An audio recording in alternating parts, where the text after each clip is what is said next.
नमस्कार, मैं हूं देवांशु। आप देख रहे हैं news for nation. Chirag Paswan के सांसदों ने उनका साथ छोड़ दिया है और उनके चाचा पशुपति पारस के साथ चले गए हैं। हमारे साथ बात करने के लिए AIMIM के प्रदेश अध्यक्ष अख्तरुल इमान जी हैं।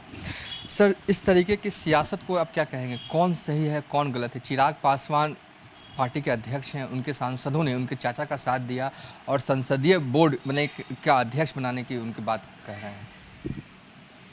हाँ, यकीनन कि इस तरह से आम जन जिस पार्टी पर उम्मीद करके उनके विचारधारा पर यकीन रखते हुए जब वोट देता है और उनके विचारधाराओं के विपरीत अगर चुने हुए प्रतिनिधि दूसरी पार्टियों में चले जाते हैं तो विश्वासघात है। और यूं भी इस वक्त देश में जमहूरियत का जनाजा निकला हुआ है, लोकतंत्र की हर दिन हत्याएं हो रही है गोया, और ऐसे में लोगों का विश्वास जनप्रतिनिधियों पर से बुरी तरह उठ गया है। और जनप्रतिनिधियों का विश्वास उड़ जाने के नतीजे में नौकरशाहों के दिल में जो उनका भय होता है, उनके प्रति जो आदर की भावना होती है, वो भी ख़त्म हो जाती है। तो जाहिर है कि उससे एक अच्छे समाज की कल्पना कैसे की जा सकती है। दूसरी बात यह है कि ये छल कपट धोखा फरेब मक्कारी और इस तरह के मामला से कहीं ना कहीं वो होता है कि गिरावट आती है राजनीति में। और वो हुआ, खुद मैंने भी मैं चुनकर आया था राजद से। आज जब मैंने जदयू में जाना चाहा तो मैंने बर्ता त्याग कर दिया। तो अपना पद को त्याग करके जाइए ना, आप आज़ाद हैं, त्याग करके जाइए। लेकिन जनता से आपने वोट किसी और के नाम पर लिया और कहीं और चले जाएं तो मैं समझता हूं कि मुनासिब अमल नहीं है। इससे मैं समझता हूं ये जो घटना घटी है तो बिहार में दलित राजनीति को बड़ा नुकसान पहुंचा है इससे। और पूरे देश में इस वक्त दलितों को, आदिवासियों को और OBCs की तरक्की ज़रूरी है। ख़ास करके SC और ST का तो उत्थान आज तक नहीं हो सका।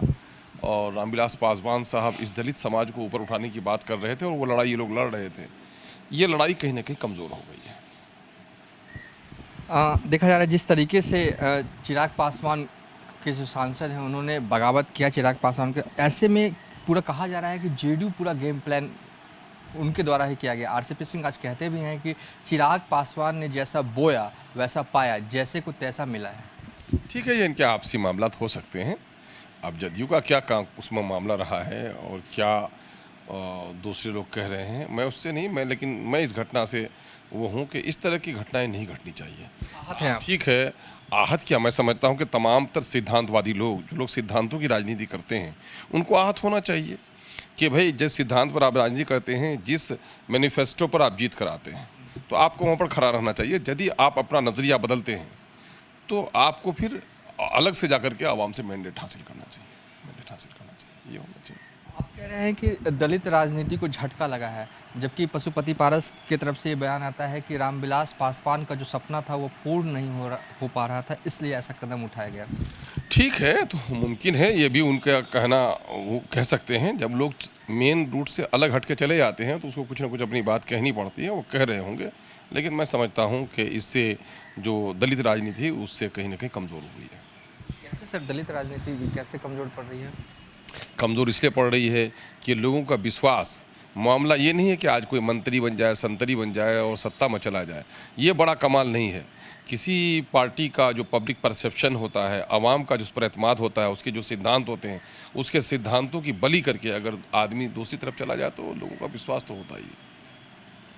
ये अख्तरुल इमान जी थे जो साफ तौर पर कह रहे थे कि जिस तरीके से चिराग पासवान के साथ जो घटना घटी, उनके सांसदों ने उनका साथ छोड़ा, उससे बिहार के दलित पॉलिटिक्स पर बड़ा झटका लगा है। लेकिन एक और अहम सवाल ये है कि चिराग पासवान को अब ऑफ़र मिलने शुरू हो गए। RJD की तरफ से भी ऑफ़र मिल रहा है कि वो मतलब तेजस्वी के साथ आ जाएं।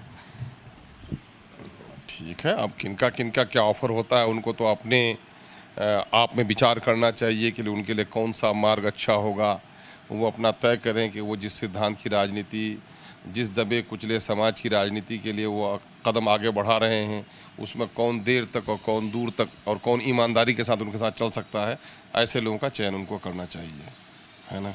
तो ऐसे लोगों का चयन उनको करना चाहिए। चलिए, ये अख्तरुल इमान थे जो साफ तौर पर कह रहे थे कि आगे चिराग पासवान को ऐसे लोगों का चयन करना चाहिए जो आगे दलित पॉलिटिक्स को आगे बढ़ाएं और साथ ही ईमानदारी के साथ उनके साथ चल सके। फिलहाल अभी तक के लिए इतना ही। आप देखते रहिए न्यूज़ फॉर नेशन।